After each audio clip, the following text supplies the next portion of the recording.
July 22nd, 1895, The Daily Star, Fredericksburg, Virginia. Holmes, the arch-fiend. He is still suspected of another double murder.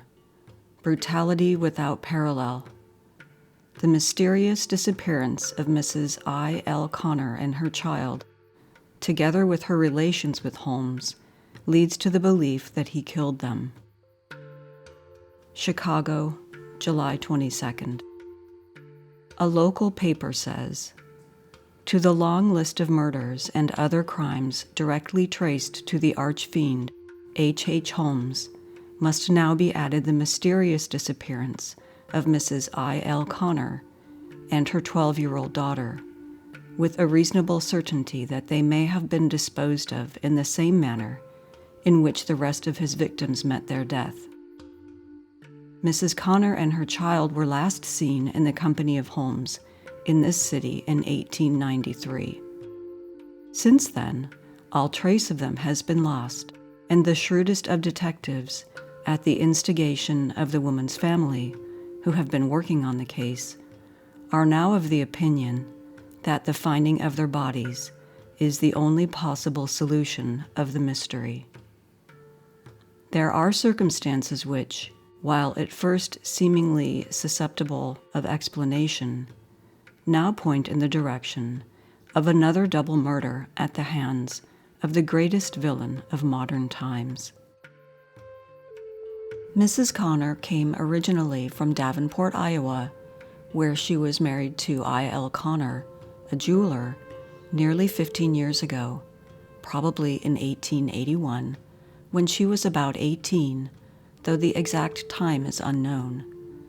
To them a child was born, and in 1889, Connor and his wife and girl, then 7 or 8 years of age, came to Chicago. Holmes at that time was just beginning to frame the swindles for which he later became notorious, and had started a drug and jewelry store in Englewood. Connor went to work for Holmes and moved his family into a flat over the store. It was not long after this until Connor became aware that the relations between his wife and Holmes were not of a nature consistent with the law of society. Before long, Mrs. Connor and the child disappeared, and no trace of them has since been found. It is the intention of the Chicago police to make every effort to have H. Holmes, the insurance swindler, brought here to answer the charge of having murdered the Williams sisters. The local officers are convinced that the murder of the Williams girls was the first committed by Holmes, and they argue that in consequence he should be required to stand trial for it first. They also insist that they will be able to produce evidence that he did murder the sisters. The police are by no means convinced that the analysis made by a doctor on Saturday, that the substance found in the big stove in Holmes' old office was fire clay and not human bones. They say that fire clay would not become brittle in any kind of heat, whereas a portion of that found in the stove crumbled in the hands of Detective Fitzpatrick. It developed yesterday that the substance on which the first report of the finding of the bones of Minnie Williams was hinged was in the hands of Detective Geyer of Philadelphia. It was said that he visited Chicago a week ago, and when he left, carried with him positive proof that a body had been burned in the big stove in Holmes' office. It was also learned that Detective Geyer would come to Chicago after he completes his search for the remains of Howard Peitzel in Detroit, and he will cooperate with the Chicago officers in whatever may be done hereafter. In police circles, it was said today that the only hope of convicting Holmes was in Chicago. It was said that the Philadelphia authorities could convict him of nothing more serious than insurance swindling, and that the Canadian authorities would not go to the expense of extraditing and trying him. In the event that Detective Geyer fails to locate the body of Howard Peitzel in Detroit, everything will depend on the work of the Chicago police. July 26, 1895. The Daily Star, Fredericksburg, Virginia. Mrs. Connor's murder. Further evidence to fasten the crime on H. Holmes. Important letters discovered. Holmes wrote letters to the dead woman's relatives to deceive them as to her whereabouts. The prisoner will be tried for murder in Philadelphia.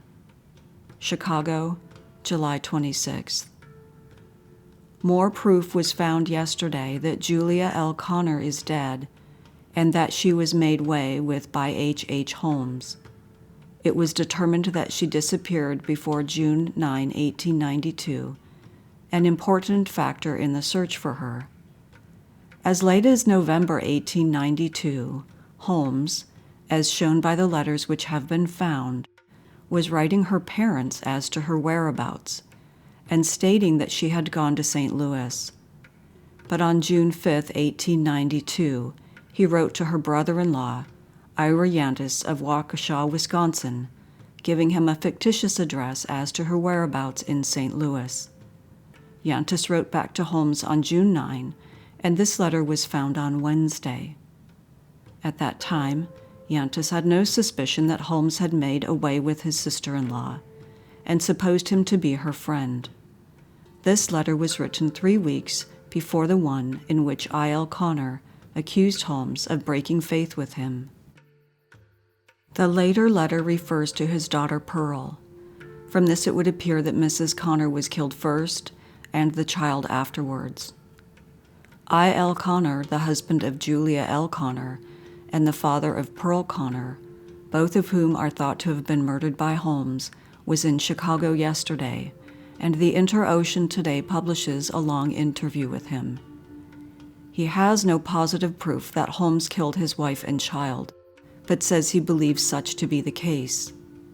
He does not know when the crime was committed, but thinks it was done in this city. Connor's story contains practically nothing but what has been published. Last evening, 2 well-dressed women called on Chief Rodnock and told him that a 16-year-old girl, a daughter of wealthy and respectable parents, had become acquainted with Holmes during the fall of 1893 and afterwards disappeared.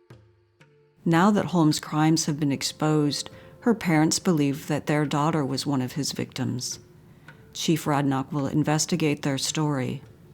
Until he has fully corroborated it, however, he says he will not disclose the girl's name. Holmes to be tried in Philadelphia. Philadelphia, July 26. District Attorney Graham decisively announced this morning that H. Holmes will be tried in the city for the murder of Benjamin F. Peitzel in the Callowhill Street house. In view of the fact that the district attorney has said that Holmes would be tried wherever the strongest case could be made out against him, it is believed that the authorities here have recently learned more important details of the crime, which ensure the accused man's conviction. Information as to whether or not this supposition is correct was refused.